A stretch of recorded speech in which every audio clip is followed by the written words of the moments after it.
She's a bad bitch. Fuck the fuck off. Hello, everybody, and welcome to another episode of Franchise Deep Dive with Jake and Josh, the podcast where we dive deep into all of your favorite and least favorite movie franchises. I'm Jake. And I'm Josh. And I feel like it sounded I was responding to Jake. But we didn't even plan that out, but that actually kind of worked out. Yeah. Yeah.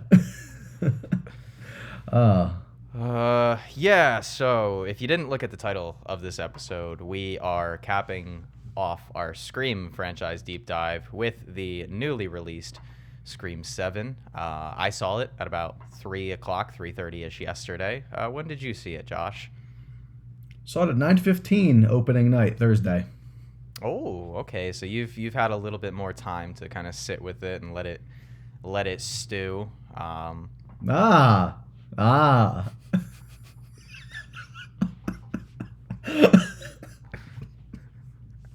don't even know if that was intentional. It didn't even look like you realized what you just did. It wasn't intentional, but I'm so glad it happened. A lot of unintentional comedy this episode, which also shares a thing in common with Scream 7. Yeah, I'm hoping we don't give away our opinions too much by our energy levels and, just our general demeanor about this movie. I feel like it should have been higher energy here. In my defense, I'm a little hungover, but that's because I had to drink away the memory of Scream 7. Yeah. Yeah, I should have done that as well on Thursday night, but no, I didn't. I just sat with it for the whole weekend. Just a sober stew session. Yeah, sober thoughts. Yes, guys. So if you followed our Scream series, also I wanna give a shout out. I wanted to shout out their username on YouTube at least is LloydJ1809. Said, loved going through this franchise with you guys. Always a good time. This entry is filled with problems, but it's a damn good time. Rule of cool applies heavy to this one. This was on our Scream 6 episode. Can't wait to hear what you think of 7. Well, Lloyd, again, thank you for commenting. Again, guys, we don't get a ton of comments, so we'll definitely shout you guys out if you do comment. We did get another comment on the Scream 6 episode as well from Eric Zagranis. He said, Scream 6 was pretty good, but the amount of people surviving is pretty crazy. Oh, no, sorry. Scream 6 was pretty good, but the amount of people surviving pretty crazy attacks was really a glaring mistake for me, which I think we highlighted in that episode. So thank you guys for commenting, and like I said, we don't get a lot of comments, so if you do comment, we'll try to give you a shout out. But unfortunately, Lloyd, I'm gonna lend my hand a little early. We're not gonna go. This movie just released. There is sort of like a through line of the plot on Wikipedia that I could read, but I don't want to do that. I don't have the energy to do that this time. So we're just gonna talk about this movie like we did in the old days, the early days of Franchise Deep Dive. Just talk about our opinions and feelings on it. It's a newly released movie, so there's not really a lot of trivia. So before we get into all of that, well, first off, this movie sucks, but we'll get into that. Let me set the stage, and then we'll talk about it. The plot synopsis goes as follows for Scream 7. When a new Ghostface killer emerges in the town where Sidney Prescott has built a new life, her darkest fears are realized as her daughter becomes the next target.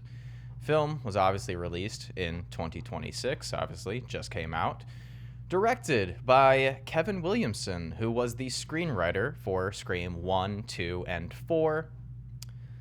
Budget of $45 million, and currently sitting at a box office of around 97.2 mil, which is pretty good, and a Rotten Tomatoes score of a franchise low 34%, and not just the lowest, but significantly the lowest. I think Scream 3 is somewhere around like a 57%.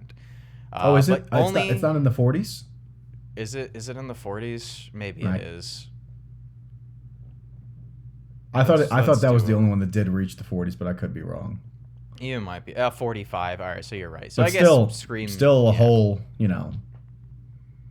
in a new only one in the 30s though. That's still a decent jump down. Yeah, and then like Scream 3 is commonly seen as like the worst in the franchise by like a majority of fans and non-fans of the franchise. But which I'm glad this is making me maybe appreciate Scream 3 a little bit more.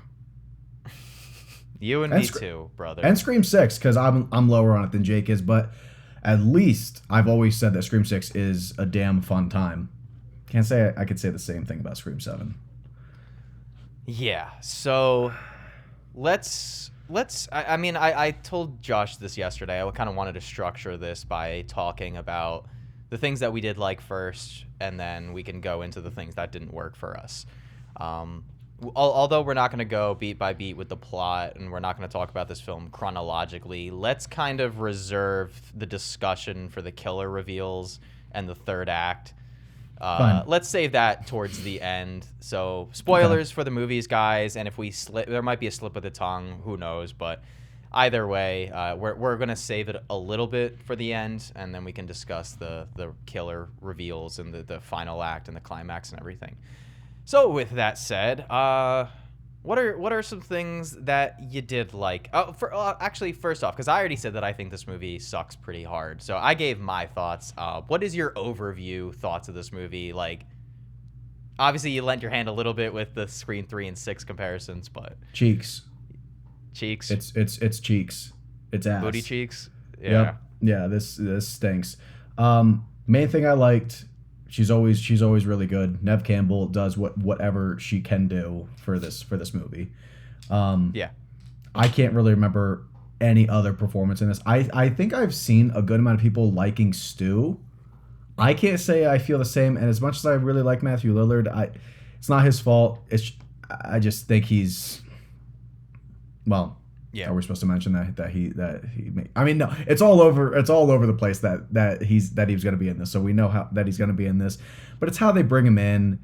I don't really know what I wanted them to do. I don't know if it's just that this movie, I'm already going into what I don't like. I'm trying to like, what do I like? Yeah. Neve Campbell. Let's stick with there's a couple decent moments. Like it has a couple, I was liking this one kill in the movie. Until it just looked so awful to me. There's two kills that stood out to me, and it's one of her friends on the stage. That's probably the highlight kill, and mostly it kind of reminds me a little bit of like an Argento kill, at least in the last frame. I think that looks really good. And then the other kid, forget his name. I don't know if we want to call out who dies yet, but basically. Yeah. Should I do a cast rundown, or do you think it's not worth it at this point? No. Yeah. No. Okay. Well, yeah, forget the cast rundown. I know. I assume you mean like the beer stout kill in the bar. Yeah. Yeah.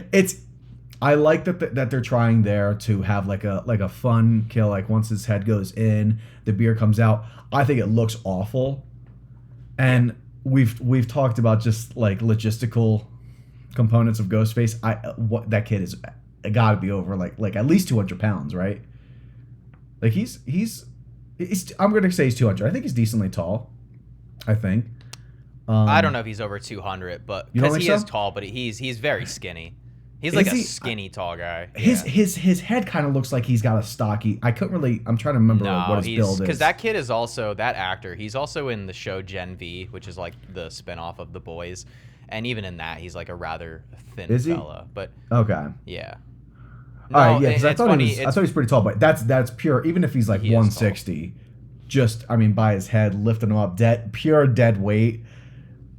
I don't know which one gets him. It's kind of hinted who it is, but it's still I don't know.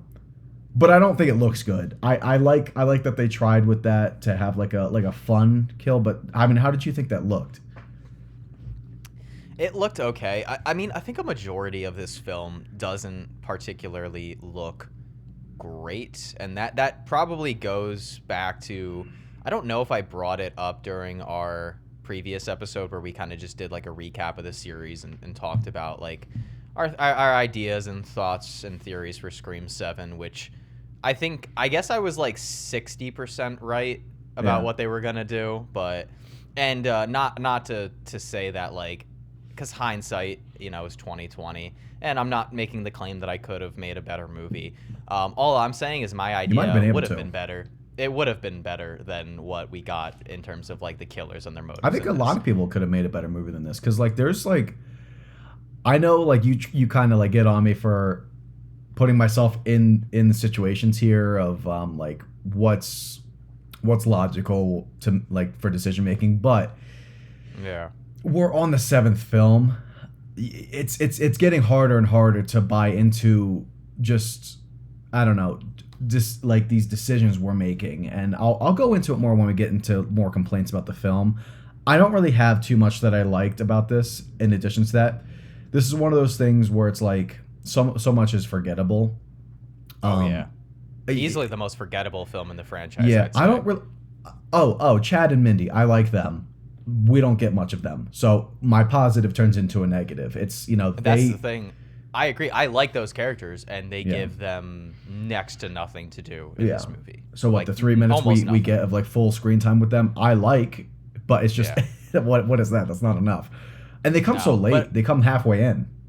No, I'd say it's about a third in. Is it really a third? They enter the story with Gale in like maybe the most cartoonish entrance in the series. Like if we like, as much as we harped on in 6, that scene where Gale dodges the one punch and then says like, I've done this dance before, only for Jenna Ortega to sock her. Her entrance in this movie is like stab scary movie level parody at some point. It's like in that scene specifically, like the way she like rolls up is just so funny. The way they reveal her like she's like this like it's almost like I'm watching Avengers. A Marvel movie. Yes, like a Marvel movie. It's ridiculous. It's ridiculous. Like I wanted to hear the theme song for Avengers. But going back to one of your highlights, I do really like the McKenna Grace kill.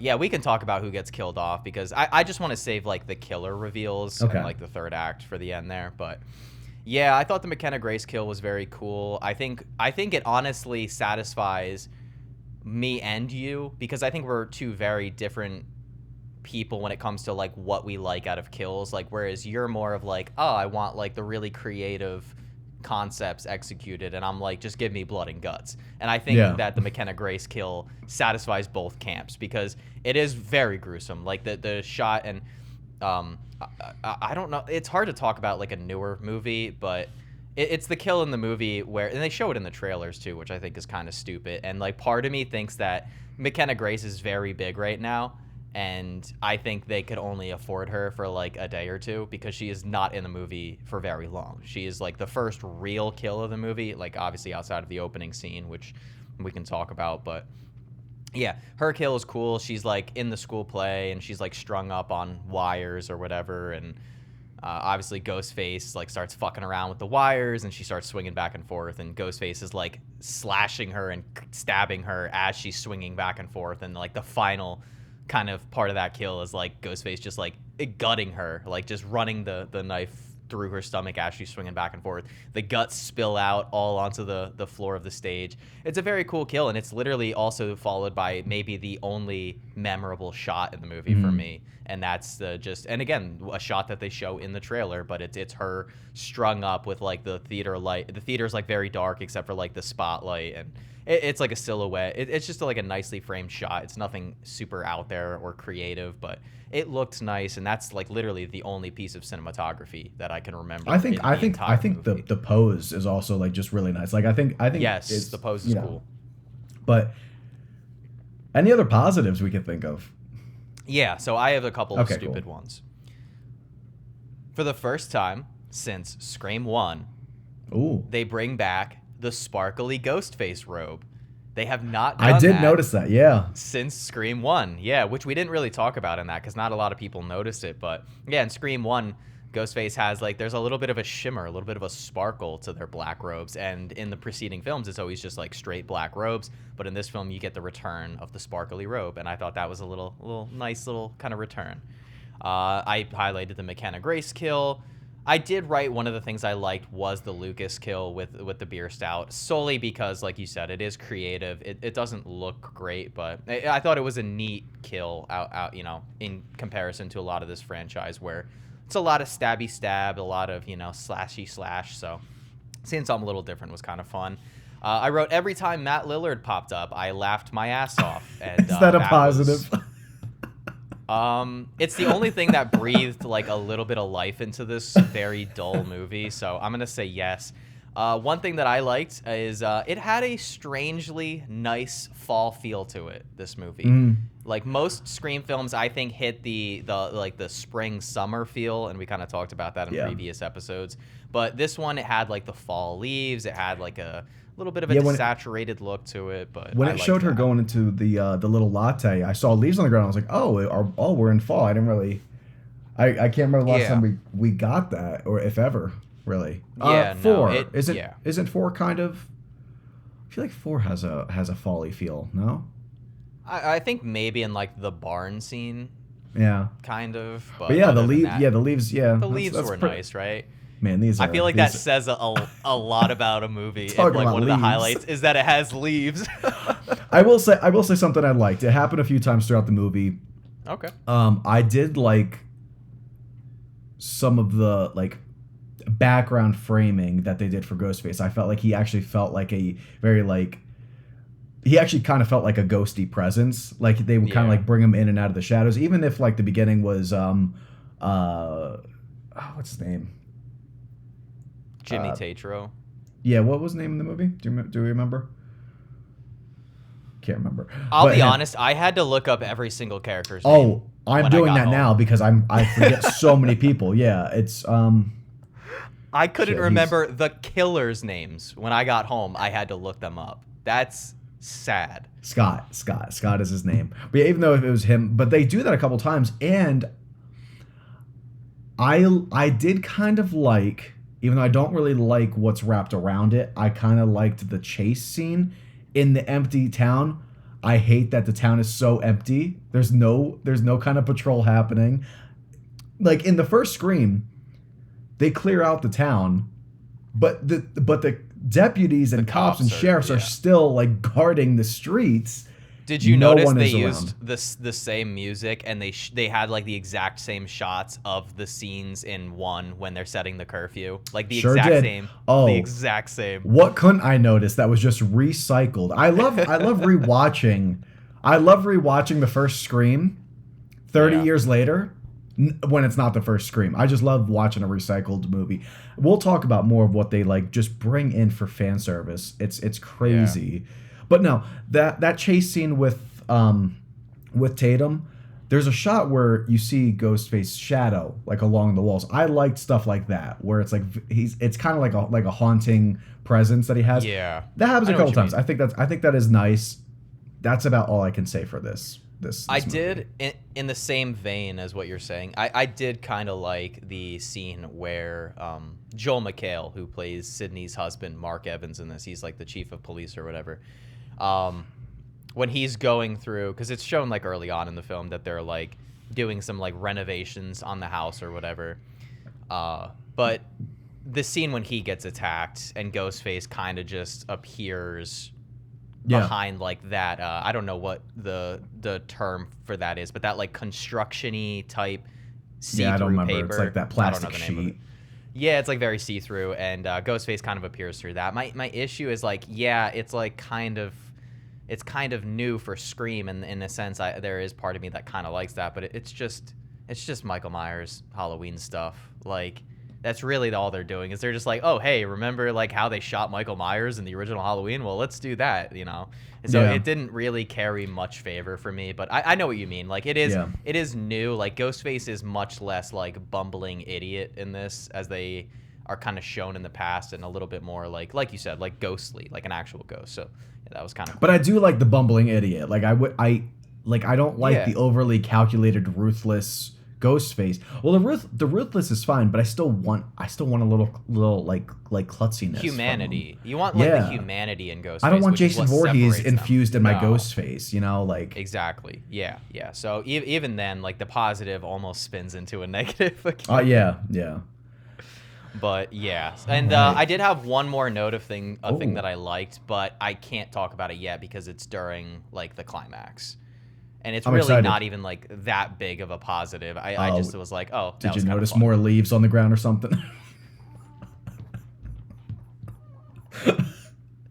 Maybe you spotted a gust of wind hitting a tree or something like that. I don't know. The leaves are the best part of this movie. Let's just throw that out there. All right. Well, I mean, if that is it for positives, I'm trying to rack my brain. That's just what I wrote down. But I'll think of really stuff as we go along. I'm sure. Movie. Like I might think of more things that I liked, small things as we go along. But yeah. No, I genuinely think that might be it. Like there's so much about this film that just didn't work for me. But yeah, do you want to segue into the myriad of things that we don't like? Yeah. All right. Apologies, guys. We're filming this a little bit later in the day for me. Josh's should be good. So like you're seeing the light change, and it's because like fucking I just like noticed this right now nonsense. Yeah, that's why I keep moving because like it's getting dark out. So the sun is setting. All right, so I'm gonna move a little bit over like here. Nope, that's worse. Over here. That looks awful for you. I know it's uncomfortable. Okay, everything I hate. This was a big one for me, and I saw it with my roommate Brian, and when we got home, we discussed it. Why did they leave the panic room? A cool idea of them like moving through like the halls of the house and Ghostface stabbing through it. A little sort of retread of Scream 3 when Jennifer is like behind the mirrors. However, not a bad idea. I remember seeing that in the trailer and being like, oh, okay, that's cool. But again, why the fuck are you leaving the panic room? There's a reason. That's the only way out. Which was what my problem was. Is like you have this really nice, like secure safe room, but you put the way out in the most. Oh my god! Like, what if you just gained another 5 pounds? You would not be able to get through that. Like, how about a little bit more space there, or like I don't know. Like if Sidney's daughter wasn't as thin, like they would not have made it through there. That's a very I wouldn't have made it through there. My god. But I haven't been eating much lately, so. Yeah, you'd probably make it. I'm a little petite kind of guy. But yeah, why is the way out? And why? Like, I don't know. What was the rush to get out? I don't know. Yeah.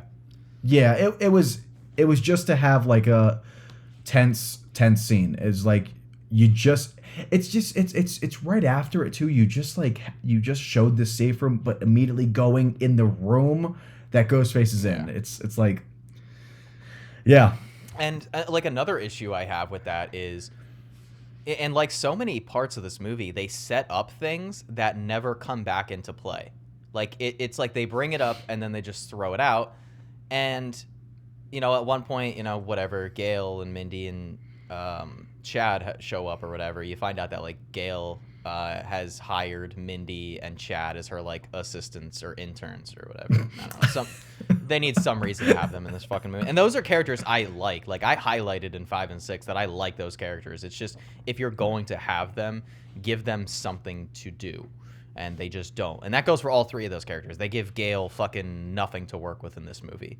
But no, getting back to it, there's a scene where, so that whole attack scene takes place. It's after the first kill, and they go back home, and they're like packing their bags to like go hide somewhere, yada yada. So, and then Ghostface drops down from the attic, which they did a whole police sweep, and you just don't check the attic. Okay, whatever. I can suspend my disbelief for a little bit, but no, I can't. There's a point afterwards where Chad is reviewing the security footage outside their house, and he's like, "Oh, if Ghostface was hiding in the house, like they should be on the camera." That's never brought up again. Like it's never brought up, like him sifting through the footage. Like, and I have to believe that fucking person wasn't hiding in the house for 5 fucking days. Like if they snuck into that house, they would be on the security camera. They could have even just wrote it off by like showing the person in the costume and being like, "Oh, like we can't tell who it is because they're wearing the costume." But they never address it again. It's never brought up. You could feel the rewrites in this because I think this went through what I read. It was like $500,000 in rewrites, which that is par for the fucking course for this franchise is fucking rewrites. And so who knows? Probably wrote that in and then forgot about it. I don't know. Oh my god. There's I'm trying to think. There was one thing that really annoyed me, and this is what I'm talking about with with like decision making. Yeah. Let alone from our lead, who's supposed to be just like the most like intelligent final girl we have, and now her daughter's in play here. So it's when she's. Wait, I'm sorry. Were you done with your criticism there of that? No. Yeah. So Gail finally gets her interview. Turns into a bitch again, I guess. Not really respecting Sidney's request. I don't know how we're back to this kind of Gail. Whatever.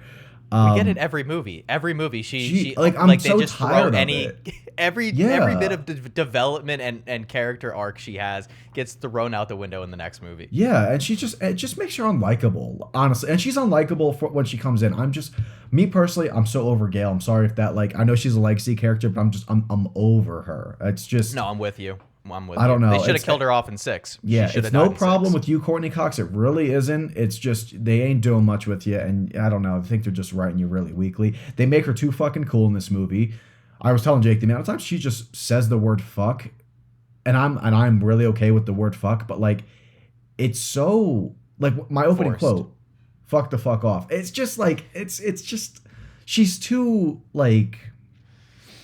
It's like when you're 13 and you just start learning how to curse and you decide to use fuck in every other sentence. It's very funny. Yeah, it's not tasteful. It doesn't always have to be, but for Gail, it seems overly aggressive, kind of. I don't know. But anyway, she gets her interview, and then they get the call, and Stu says that she's at the bar. You know, she didn't stay put at her home. She's here right now. I'm going to kill her. That's where my opening quote comes from. She's a bad bitch. Yeah. So Sidney just says, I got to go. No backup with her. She goes to Gail's car, right? She takes Gail's car. Doesn't have the keys. What's our choice here? We could run. However fucking many miles that this bar is at, or go back in the studio and say, Gail, come with me. I need your keys. Let's get this bitch and go to my daughter. Your daughter is about to die. He just said he's gonna kill her, and you decide to run. Yeah. Okay, now you're running. We're not calling the cops.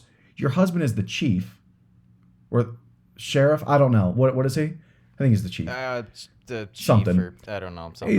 He's high up there. Something. Yeah. You don't call him. You don't call the cops in general. You're just running, and with an occasional call to your daughter to walk her through where the gun is, when to I'm just so over it. This is stupid. This is fucking stupid. And to have Sidney be acting like this when her daughter is the one at risk here. Yeah. Dude, God. I have so many issues with that scene because. I understand maybe it's logistically it makes sense in terms of when she's trying to instruct her daughter, but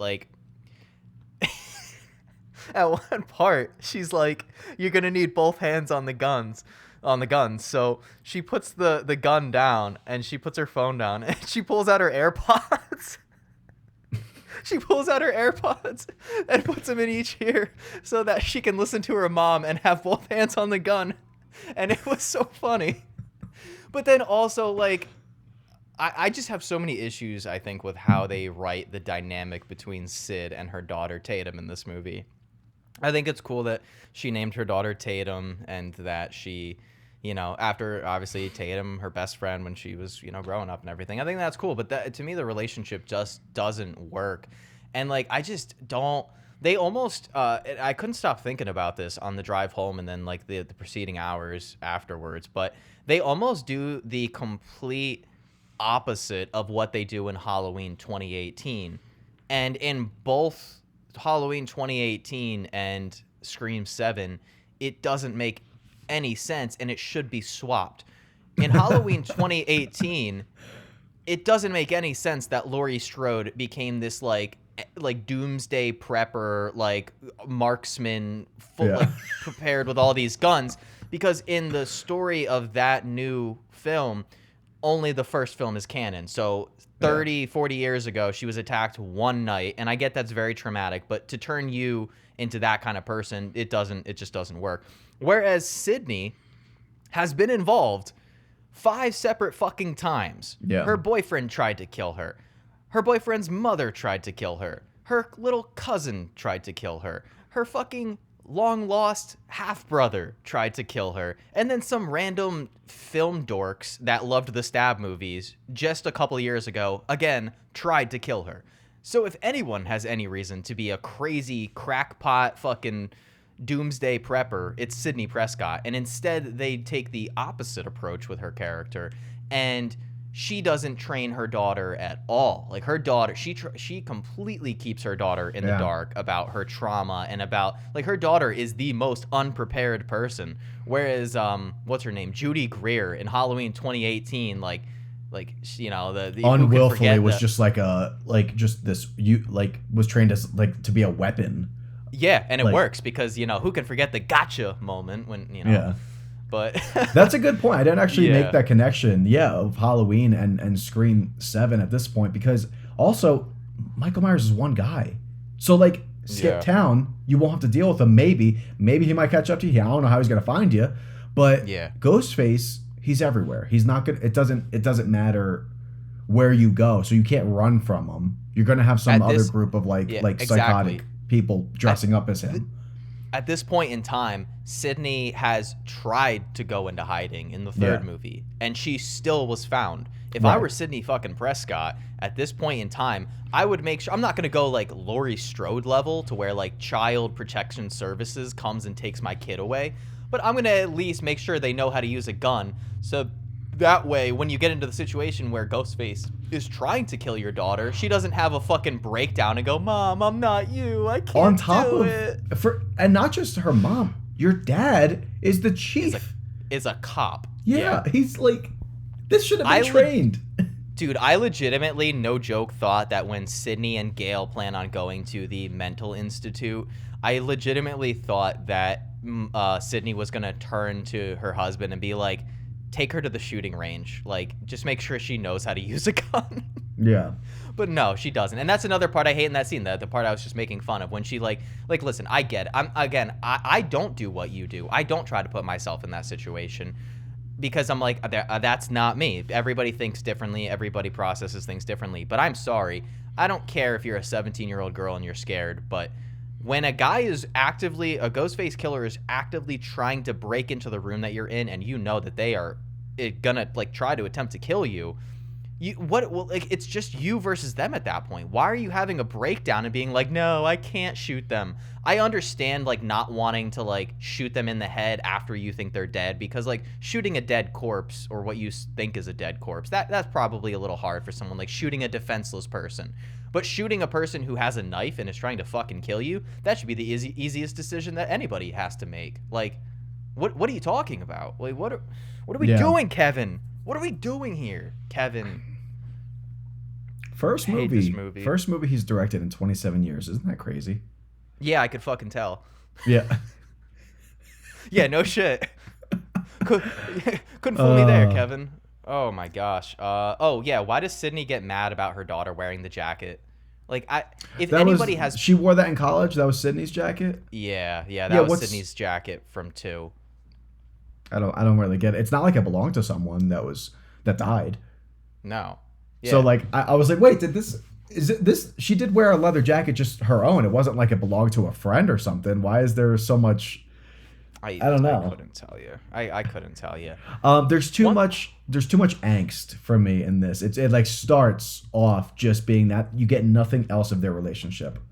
You get like occasional curiosity from Tatum, and then Sidney just ignoring it. And it's like, okay, if you don't want to train her, fine. Why not at least share like stuff about your life when you're this known like survivor over the last 30 years. Why are you? I will say, I think Sidney has a point where she's like, you could do a deep dive whenever you want. Hey, franchise deep dive. But she says like, you could do a deep dive. Like, there's movies made about me. Like, but I understand what you're saying. Like, Sidney, especially like, this is a Sidney the Sidney in Scream 3, I would understand. But like, this is a Sidney that has written a self-help book, which, fun fact, guys, will come back into play in this movie. So stay tuned for that. But she has written a self-help book. She's gone through this. It seems like she's processed her trauma and grief pretty pretty healthily and like a pretty healthy way, I'd say.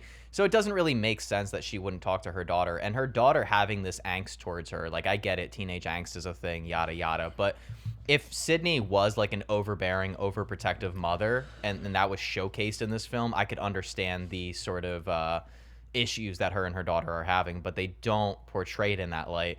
Sidney's just mad that her boyfriend is sneaking through the window and also repeating lines of dialogue from. Gotta talk about that.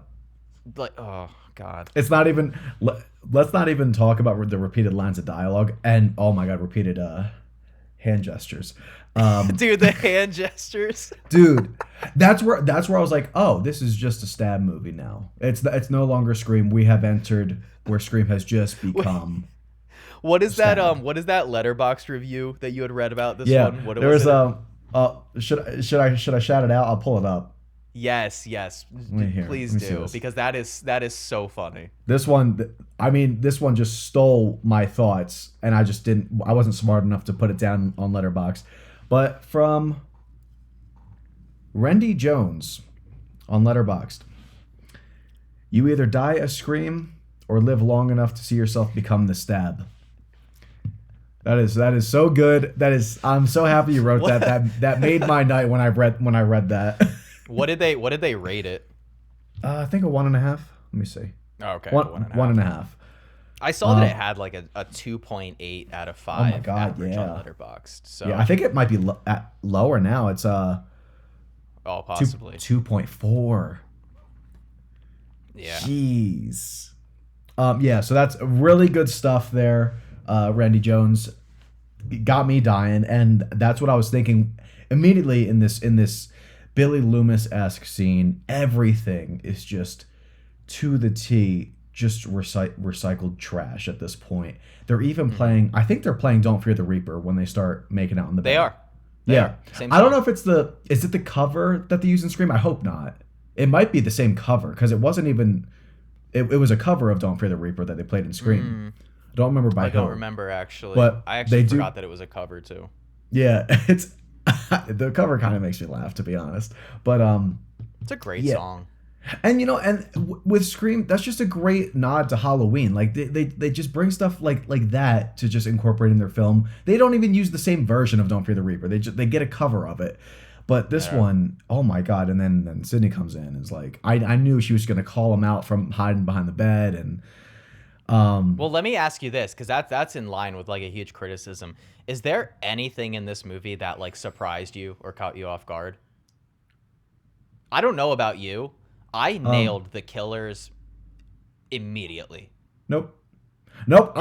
This is like I was completely like I didn't even want to. You know what? I didn't even want to guess at a certain point. Once it started, I was like, I don't even care to guess at this point, because. There was one interesting thing that I thought the film did. I should have talked about this a little bit, but I think it ends up being a negative because it didn't end up going anywhere. But them killing a Ghostface early on, and not like in the way that Scream 6 does, where both of like the Ghostfaces, like Jason and what's the other kid's name? Jason and fuck, I can't remember. It's not Chad, is it?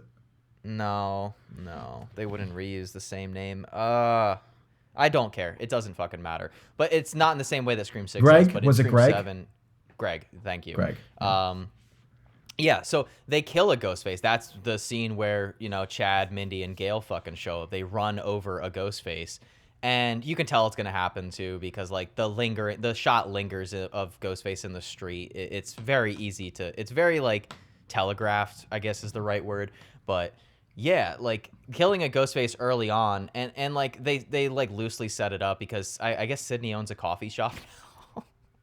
Yeah, I like the little latte. I think it's cozy. It was a cute little cozy town. I'll give it that. Like what Pine Grove? Did you realize it was Indiana? Because I didn't until I looked up. Like it's Pine Grove, Indiana. But it reminded me of like a New England town. Yes, like something like you would see. It kind of reminded me of I don't know if you've seen the recent slasher from Eli Roth, Thanksgiving, came out in 2023. Kind of gave me that kind of vibe, especially with like those awesome leaves. Man, I really liked those leaves. Oh man, the leaves. But yeah, like them killing a Ghostface early on, and it's the guy that I think his name's Carl, because they fixate on him in the coffee shop. Yeah. When she calls out his name and they like linger on him. But yeah, dude, I just thought the entire movie was extremely telegraphed. Like the second, because I guess technically there's 3 ghost faces in this movie, but the guy Carl gets taken out pretty early on, and then you still have 2 more ghost faces later on. And so you called him too? Both of them, yeah. No. Yeah. Did you call the Carl? Not really, because I thought it was just too obvious. He has one scene, and it's just the coffee shop scene, and they linger on him, and it's only so that like Sidney later on in the movie can be like, oh my god, I remember him. He was in the coffee shop earlier today. Yeah, I think I was toying with the professor, but then he felt a little too. I don't know. I felt everyone felt too obvious. Well, the problem with the professor for me, is they screamed to me again. They screamed to me.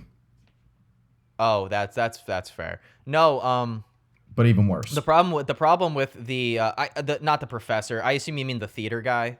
Yeah. The theater director. He was first off, he was an asshole. Holy shit! Like he's like berating Tatum in this movie at the start when they're rehearsing the play or whatever, and he's like, "Geez, aren't you Sidney Prescott's daughter? I thought you would have some of her grit." And it's like, what the fuck? It's a high school play. Calm the fuck down. But the problem with him is the last time you see him is outside of the Prescott's house, or I'm sorry, the Evans house. She's not Sidney Prescott. She's Sidney Evans. But yeah, outside their house after the attack, they show a bunch of people near the police brigade, and they show him there, and they also show Tatum's boyfriend, whose name I did not remember, whose name I also had to look up, and it's Ben. So I think his name's Ben Brown. Who did I? The most NPC name I've ever heard. I'm looking at the cover right now to see who's like featured on it. Speaking of, I had a question. I'm pretty sure I know your answer, but like, how did you feel about the supporting cast in this? Awful. No. The only thing I liked was Mindy and Chad, and they're in it for 5 minutes. And that's not even, I don't even count them because they're returning characters. Right, like the new cast of characters, they might be more forgettable and less interesting than the Scream 3 cast. No, and they says are. A lot they are, because I at least liked Parker Posey. Like, I was gonna say at least 3 had Parker. Yeah. Right. There's, and I can't remember the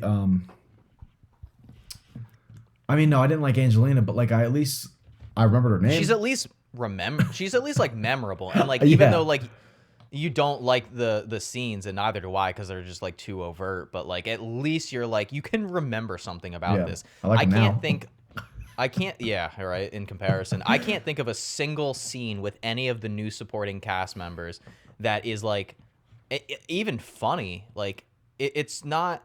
Oh yeah, the that's only thing I kind of remember out on. What? That's something this was really missing. It was just there was no humor. I didn't laugh in this movie at all, except for maybe Stu. Stu was the only part. Well, I will say I laughed at the entire. Do you want to get into the climax now? I feel like we're kind of getting there. So, I laughed at the whole AI sequence. But like laughing at it or laughing with it? Oh yeah, laughing at it. Right, but like that's the thing. I didn't laugh with anything in this movie. There was no kind of like. There was just nothing. There was no levity. At least very like dry. 5 and 6, you had stuff with Chad who was like always funny. Some things with like Mindy, she was pretty funny like a lot of times. I don't know, like there's nothing in that. You know, Scream 4 had Robbie and Charlie, and even Kirby was kind of funny. Like, and you always had Dewey. Yeah, even.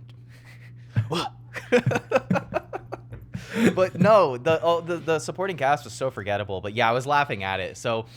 Let's get to the climax then, and we can break into that and talk about the killer reveals and everything. I want to just bring up one more thing because I have to talk about red herrings. That's like my big thing in this whole. Yeah, go for it. Oh my God, Ben was just he was doing the whole testing of the AI.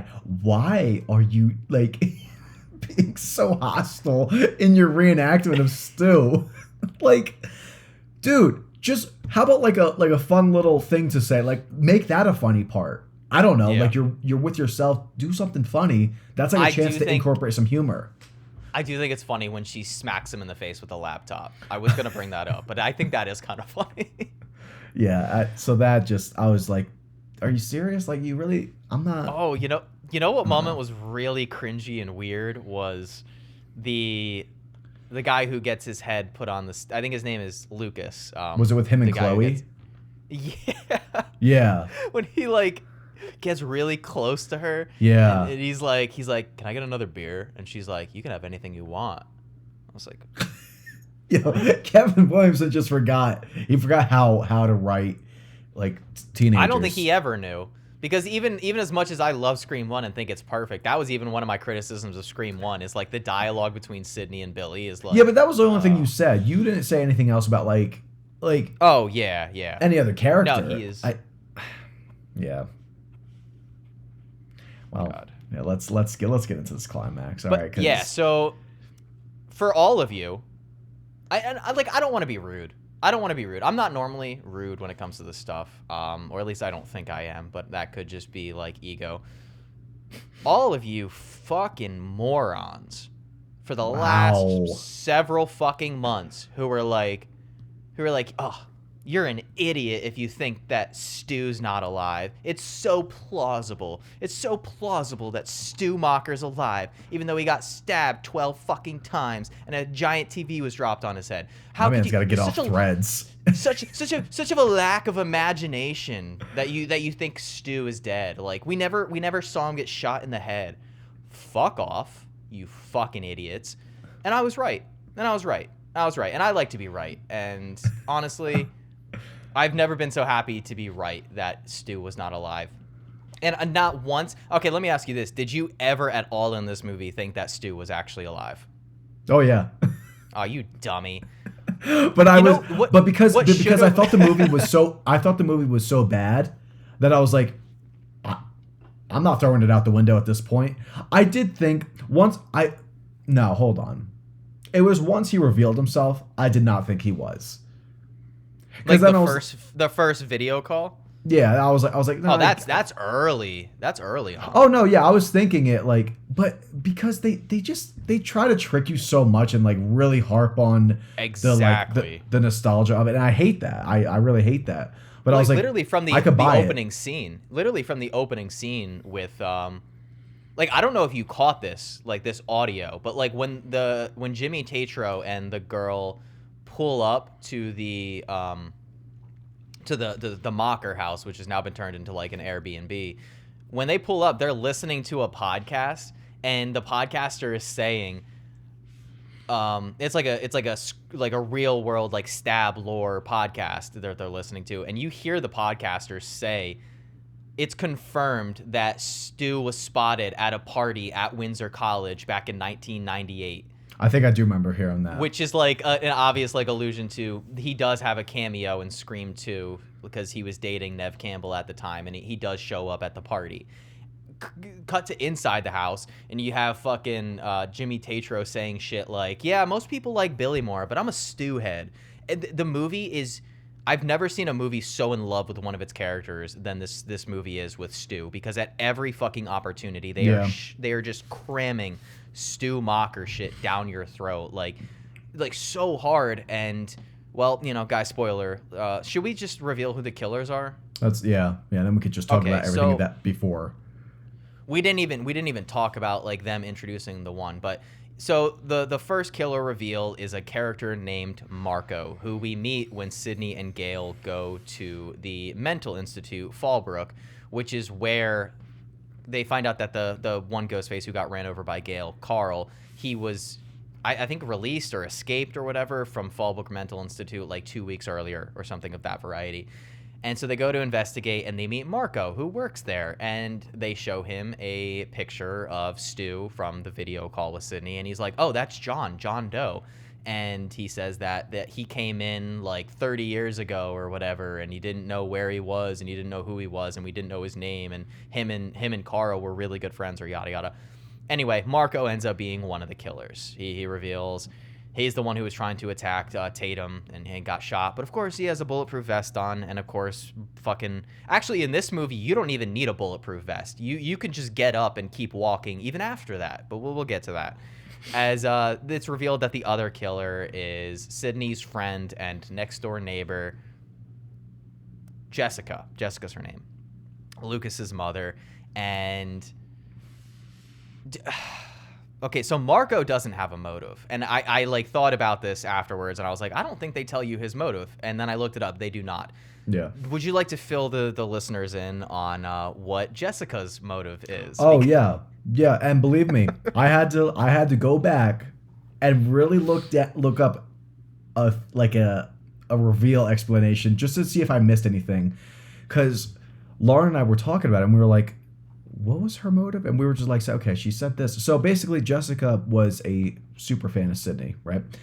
Out of Darkness, she read and just she was in an abusive marriage, and Sidney's book really helped her through that, and kind of like led her to kill her husband and get out of that terrible relationship. And then I guess this is the only time they really get a little meta here. Sidney didn't show up in New York. Yeah. Which I guess so Jessica was living in New York? Is that what I'm to believe? Or no, she just heard that. Yeah. So she's upset that Sidney just didn't make an appearance in New York during this next Ghostface killing spree. Made her mad. And she was like, Sidney's got to go for not...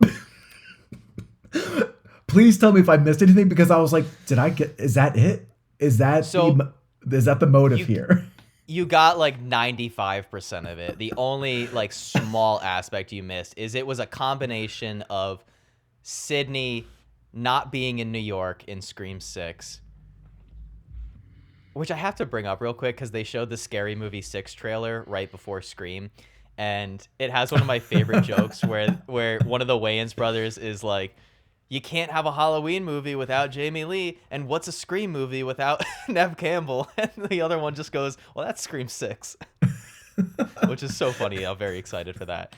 But so yes, Sidney wasn't in New York, and that's like the main motive. But also the only one that ties back into an earlier part of the film is when Sidney and Gail are doing the interview. Gail mentions that Sidney wrote this book and tried to help people, but then kind of avoided the public eye and left the public eye for a long period of time, which is also something that Jessica mentions in this killer reveal. Amidst a very terrible performance from Anna Camp. And I don't want to blame Anna Camp. Like, I think she's fine. I like her in the Pitch Perfect movies, but man, the writing for her was just so bad. But yeah, so it's a combination of Sidney not being in New York and also as a whole disappearing from the public eye. And yeah, Sidney had inspired her to kill her husband because in Jessica's eyes, when she read the Out of Darkness book, she viewed Sidney as only being able to move past her trauma by killing the people who traumatized her. So that's the extent. And like I said, Marco, the only thing we know about him is that he used to work for like Google or something, and he knows how to do AI, but he does not have a motive at all. So yeah. And you know what? That'd be fine because like Stu didn't have one, but you at least get Stu in the entire fucking movie. This guy. Did we say that guy has one scene? And one it's when scene. they go. And I think, when they. Yeah, it's when they go to the institution. Yeah, that's the only time you see him. And I guess you called that out as soon as you saw him. Oh yeah. So the reason I called him immediately. I mean, I had speculated that Anna Camp was the killer right from the second they released the cast list, only because my main theory was that she was going to be Leslie Mocker, Stu's younger sister, which they did not go that route. I think they probably should have, but that's not why I dislike the movie, guys. It's not because I didn't get. I kind of forgot we talked about that. I should have really spotted that because we when we did our thing, like I've seen like theories of that talked about like a sister of Stu. So I guess that would have been that's like the only other female adult in this movie. So I guess I should have really known, but she's in 2 scenes, I think. Yeah. She's in 2. I locked into her, and also she was being really obvious outside the house when like Gail was questioning her son, and she like got very like nervous about it, which doesn't make any sense considering what happens later. And they don't specify whether it was her or Marco that killed her son, but it doesn't matter because she doesn't care that her son died. Like, he had to go because a reminder of her husband. Yeah, too much like his father, in her own words. Yeah, so that's kind of the killer reveal. And oh yeah, the reason I called him was because, again, no part of me ever thought, not for one single second did I ever think that they were actually going to bring Stu Macher back as an alive character. So when they went to the mental institute and they were questioning this character, Marco, played by Ethan Embry, and he's like, oh yeah, that he's alive. Him and Carl were good friends. I immediately was like, well, that's not true. He's lying, and he's the other killer.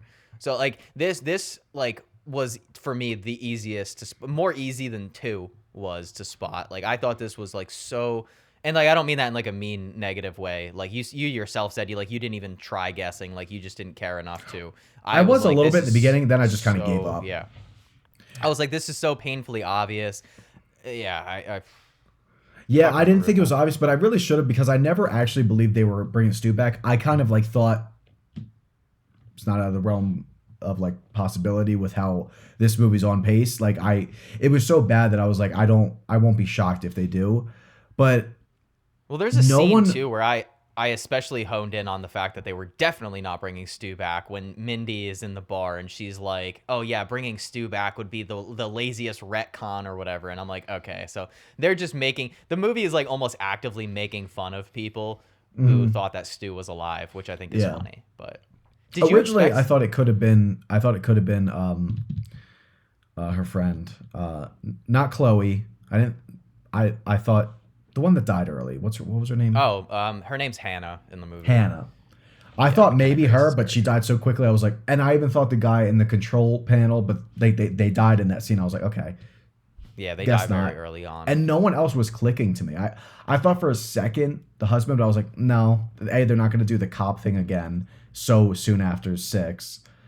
And then the boyfriend, it didn't click with me. I was like, no. He sucked. Again, I don't want to blame the performance. Like, the writing all around is just like the biggest disservice to this character. Like, they are the most razor thin fodder to be killed off in this movie. Like, I almost felt like at times I was watching like a Friday the 13th movie in terms of like how shallow and bare bones these characters were. Like, they don't give you a single reason to like or care about any of these people. Which is frustrating, because that's something that I think is really important in a Scream movie, is giving you characters that you don't want to see die. Like, that's part of it. It's not supposed to be like Friday the 13th, where you're like, oh yeah, it's just a bunch of like horny, razor thin characters that you don't mind seeing get axed off. Like, that's.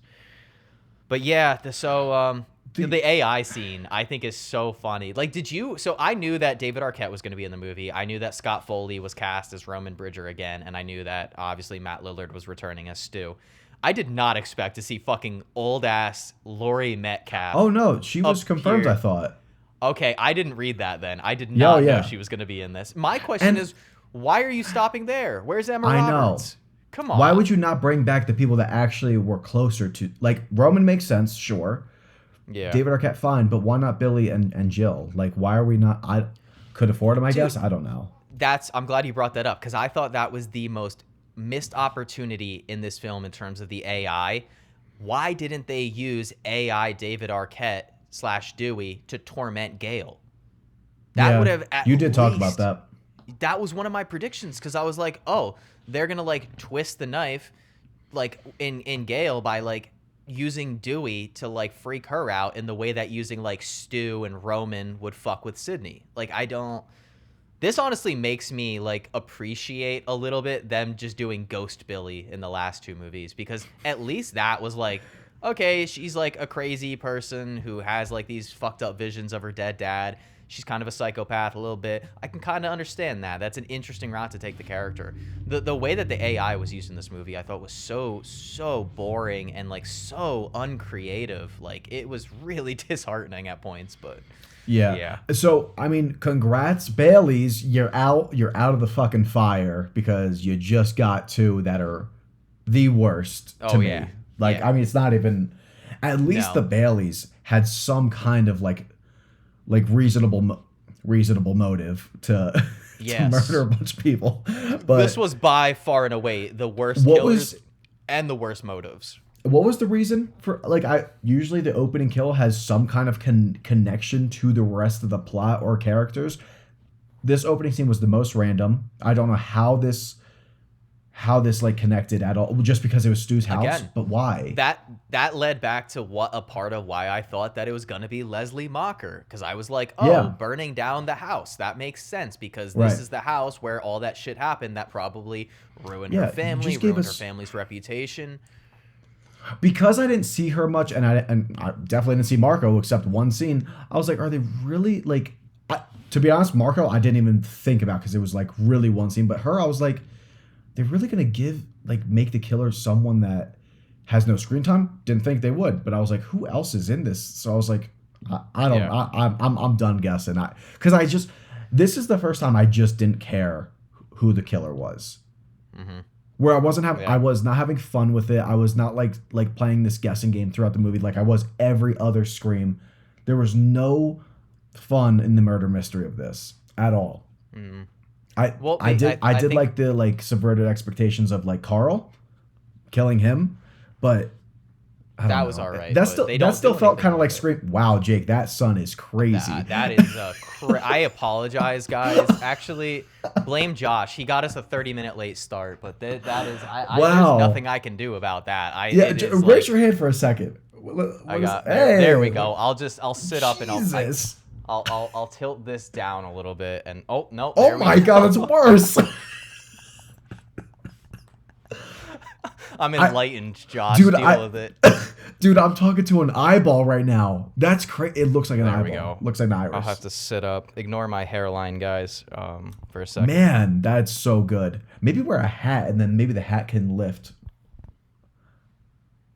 Oh, jeez. I'm like flashbanging Josh right now.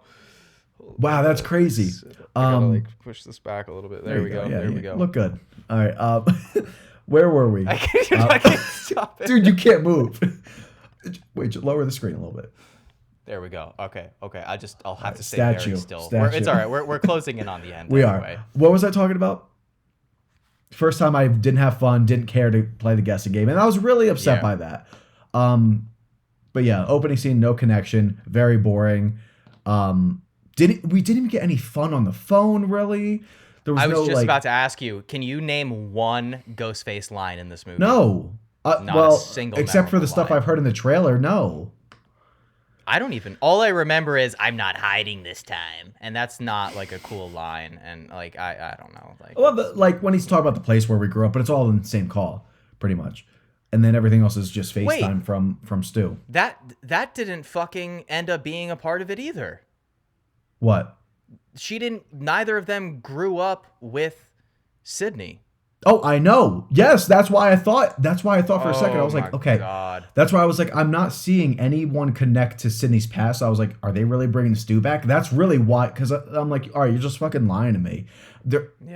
I guess they're just doing that to toy with Sidney, make her I guess it just plays into them having Sidney believe it's Stu. But, and like, why? Like, they're not fans of the movies. They're not like super fans of like Stab or anything. So Marco especially, I don't know what his fucking like plan was or why he was like recruited.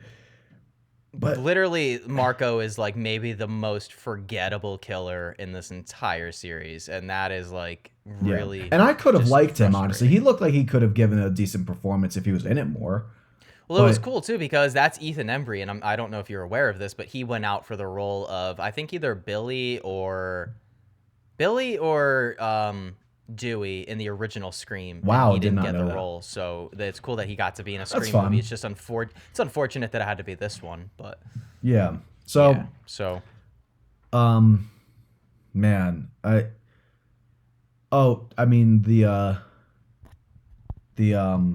the Steve tying on the chair, there's more fan service there. Everything's just like, you mentioned, I think you were just talking to me. I don't think we talked about it here, but the chief, her husband, what's his name? I forget everyone's name. Mark gets slaughtered by Ghostface. Yeah. And he's dead. And then he's brought back later on in the day. I think at least 12 hours have to go by. Maybe at least 10 to 12.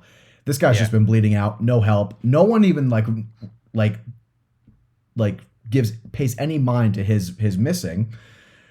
There's no search for him, but he comes back alive. He doesn't die. No one dies in this. Again, this movie has just lost its nuts to just kill off people. 6 didn't kill anyone either. So yeah. I don't know. It's like you're completely removing any sense of like stakes in these movies to where it's like, I'll probably watch the next Scream movie. I'm not going to be excited for it. This has genuinely killed not my love for the franchise, but this has killed like my excitement for any like upcoming future movies. I'm excited. Yeah. Believe me, I'm not. Well, I want to see if they can really like come back after seeing how negative the feedback is. This is their like finally they made a bad one. You know, everyone's saying that, so I wonder if it'll give them a kick in the ass. Maybe not. It's like listen, differing opinions. People can, you know, obviously have their own opinions. Also, guys, I'm so sorry about this fucking light. I'm trying to like keep it behind. I don't really see it, but it keeps popping up here and there. But either way, yeah. So you can like this movie, but like, and I'm not saying you're wrong for liking it. Like, you can like whatever you want and whatever. But like, I just don't think, like, even if you don't like the Carpenter sisters, which, fun fact, they don't even briefly mention in this movie, like, at all. Like, not even Mindy and Chad bring them up. There's not, like, I thought for sure there was going to be a line when the Ghostface attacks start where they were like, oh, like, are Tara and Sam okay? And they were going to be like, yeah, like, they're in witness protection. Like, they're being protected. It's so disrespectful to like, especially, you know, fuck Spyglass for how they treated Melissa Barrera. And that leads into my point, and I guess like my final cap on this discussion, for me at least, is I just do not believe that the Scream 7 that we were originally going to get with Melissa Barrera and Jenna Ortega back as the leads and Christopher Landon not back, but like the new coming director taking over for the Radio Silence duo. There is no part of me believes that movie that we would have gotten would have been worse than this just redundant nostalgia bait, member berries galore, just flat, lifeless Scream movie. Like, this is like the worst version of this film that I think we could have gotten, and I don't think it's even close. Now, much like the third one, my point's bringing it up, was that their meta commentary of the nostalgia bait sequels that we get 20, 30 years later. So they already did that in fucking Scream 5. Oh, yeah. Everything that this I couldn't even play devil's advocate for more than 10 seconds. This movie, everything that it did has already been done in a previous Scream movie and has been done better. It did nothing new. It did nothing fresh. Yeah. And the reason that me pretending to play devil's advocate doesn't even work, because Kevin even said he's not even going to play with the meta aspect of this film, which I don't know why. I think that's him just submitting to, like, I'm out of ideas. But, yeah, he's been out of ideas for fucking like 15 so years. The best meta they can, Kevin, the best form of meta they have is Jessica just playing into the people that were upset that Nev wasn't in 6. That's the best they have, and it just doesn't make sense in the real world of Scream that you would go on this rampage because she didn't live in New York. Yeah, she didn't live. She didn't. No, it's not that she didn't live in New York. It's that she actively didn't travel to New York to go fight Ghostface. Again, the stupidest fucking motive. Also, like, yeah.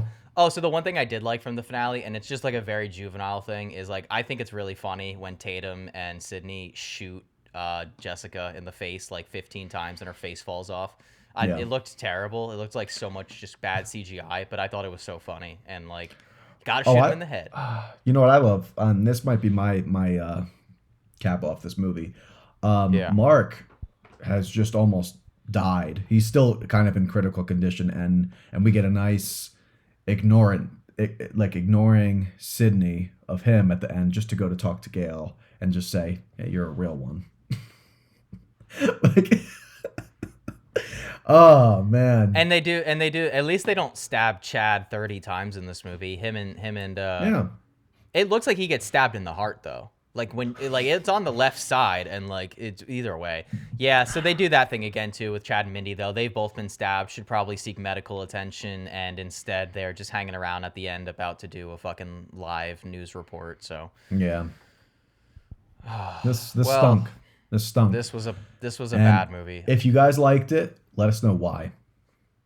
Because I am seeing people that are liking it, and I don't know. I kind of stopped reading when I saw people like it. I stopped reading. In the least pretentious way possible. Again, you can like whatever you want. You can like whatever you like. Art is subjective. But to me, the only people I see enjoying this films are people who call themselves true fans. They've never criticized a Scream movie for anything. They all they want is if it has Nev Campbell and it has Ghostface, you know, holding a knife in it, they're gonna like it. It's in the same way that there's Star Wars fans who they don't think critically about things, and that's fine. You don't have to. Movies and shows can be just entertainment for you. Yeah. You don't have to go in with a critical eye. You don't have to look for flaws. You don't have to look for things to not like about a movie. But if you are someone who like I just have a hard time seeing this movie and not at least being like, there are so many issues plaguing it, like from the script to the performances to the like those reveals. Just like how can you be satisfied by those reveals? Like I personally don't like. I'm usually pretty understandable about things. Like you can like, I may not like it, but I can understand why someone might like it. But even if you like this movie, I don't understand how you can be satisfied by those killer reveals at the end. Like that just doesn't compute with me, I guess. So yeah. I think right. Wait, do you like Marco or Jessica more? Who do you like more? I guess Jessica, because she at least has like a little bit of a motive, and Marco has literally nothing. There's literally just nothing to his character. I mean, Stu didn't have a motive. Yeah, but Stu's entertaining. So I might like Marco just because I think the idea of Sidney not going to New York is just so fucking funny. I'd rather you just be like psychotic at that point. You'd rather like no motive than that shitty motive. Yeah, I would. So I don't know, and I see less bad in his performance than hers. So Jessica might be at the bottom for me. I don't know. When they're arguing about whose idea it was to bring Stu back alive, like through AI, like. Forgot about that. That whole performance from her, where she's like, fuck, I wasn't finished. What? Where was I? Oh yeah, and then like goes back into her monologue, and it's like, oh my god, this is literally like a scary movie parody. Like this is so redundant. That's and all stupid. It is. Yeah. Just start making stab movies. I'd rather them go down that route. Fuck it. Do one final Scream movie and make it the most meta one yet. Make it like Wes Craven's New Nightmare, and like a real life Ghostface is going after Nev Campbell, and then just cap the series off. That might be that could be just might not be a bad idea at this point. I don't know. I'm down for it. But yeah, should we get into scores and then head on out of here? Yeah, let's do it. All right. Let's do it. Well, I am going to kick off the review, or the scores, I guess. I'm going to give Scream 7 easily the lowest score I've given any film in this franchise. I'm going to give it a 3.5 out of 10. Again, that 0.5, instead of it just being a 3, that's probably just coming from the McKenna Grace kill. I think that was a pretty cool kill. Pretty creative, bloody. I liked it a lot. But that was so early on in the movie that there's nothing else after that. 3.5 out of 10. So I told Jake what I rated this film. Gonna change a little bit. 3.4. Oh, he just had to edge me out just a little bit. No, we were both at 3.5, but I'm just gonna go a little lower because I think discussing this, and Jake brought up a couple more things that I might have forgotten about. Just realizing that the only thing I really liked about this was Nev, just because I just appreciate her. What about the leaves? The leaves, yes. I may only ever return to this movie solely because it has like an okay fall feel to it. Maybe it might hit a little better in October. Maybe. You might bump this up to a 4. It's not going that high. It'd be like a 3.6, but I don't do that anymore, so it's staying at a 3.5. Ugh. Yeah, 3.4 just to justify my 1.5 because Jake knows I got to change that system, that rating scale. Yeah, because it's dumb. It's not dumb. It's not dumb. No, it's dumb. It's dumb because the only reason you do it is because you're like everything else has like a 10 decimal point range, but except for movies that are like a 0 to what, like a 2? Yeah, that doesn't make sense to me. A half But star Josh, being 0 to 2, that's so big. Legitimately though, like how many movies do you Might watch change it. that even get a half a star? A good amount. A good amount. I don't have a lot of half stars, I think. It But I takes a watch lot for more me. bad movies than Jake. Like I bring myself to watch more than Jake does. What do I have? Out of all, I thought I had more. 58. I have 58 half stars. I have. That's pretty crazy. I don't even know how many I have. But that's out of 8. That's out of 1,800. I guess I have 27. That's more than I thought I had. Either way. All right, guys. Again, apologies for this fucking nightmare in the background.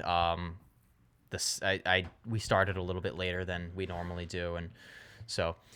All right. Well, yes. So next time on Franchise Deep Dive, we are going to be talking about the original X-Men movie. Yes, X-Men from the year 2000. We're going to do a little trilogy Franchise Deep Dive. We're going to be talking about the original X-Men movies throughout the course of March. And then from there on, we are doing every single MCU movie all the way up to Avengers Doomsday in December. So one MCU movie a week. We're going to try to squeeze Spider-Man Brand New Day in there at some point. I think that comes out like July-ish. So stay tuned for that. But we thought we would do the original X-Men trilogy to get us to that point. I think I did my math correctly. I tried to do it correctly. But we also figured that since it seems like the original X-Men cast are going to play at least somewhat of a role in the new Avengers film, that it makes sense to talk about those original X-Men movies. So stay tuned for X-Men 2000 coming to you excited. next week. And in the words of Trailer Stu, this is going to be fun. I always had a thing for you, Sid. He did say that, didn't he? In the movie, right? He did. He did. Yeah. How would anybody except for Sidney know that he said that? I didn't even think. Yeah, 3.4. Yeah, a little lower than yours. Dude, yeah. How does any of that make sense? I don't know. Also, she might have put that in Out of Darkness. She might have quoted him. I was led to believe too from Scream fans that Sidney kept the fact that Roman was her brother a secret. Like, from what I had heard from them, that never made it to public eye that Roman was her brother. Maybe I was wrong about that. I didn't know she told Gale. I don't know. It doesn't matter. Oh yeah. All right. Yeah. Well, we'll see you guys on the next episode of Franchise Deep Dive next week. Like I said, check out. Stay tuned for that. We're gonna be talking about X-Men 2000 from Bryan Singer, known piece of shit, but we'll see how that goes. So we'll catch you guys on the next episode. Thank you for joining us for this for the entire Scream series, especially if you have followed us along. Because I have a slight feeling that this episode might do better than the other ones in terms of views. So if this is the only one you're watching, definitely go back and check out some of our previous episodes on Scream. We also have a pretty extensive back catalog of episodes. If you are new to this podcast, we upload one movie a week. We used to do more than that, but we kind of changed things around. But we have a pretty extensive backlog. Some of our older episodes are a lot longer, and we also didn't used to do video. So with all of that aside, you can listen to us here on my personal YouTube channel at Former Film Student, where also we upload to Spotify and Apple Podcast in terms of just like podcast networks type stuff. So yeah, definitely follow us there. Yeah, and if you guys want a little taste of these episodes, you can head on over to Instagram or TikTok at Franchise Deep Dive. Get a little, also on YouTube as well, just some shorts of each episode, and then updates on like whatever episode's coming out that week. Like, comment, follow, any kind of support we greatly appreciate. Yeah. All right, guys. Well, thank you one last time for tuning in to Franchise Deep Dive. We will catch you on the next episode. Goodbye. Later.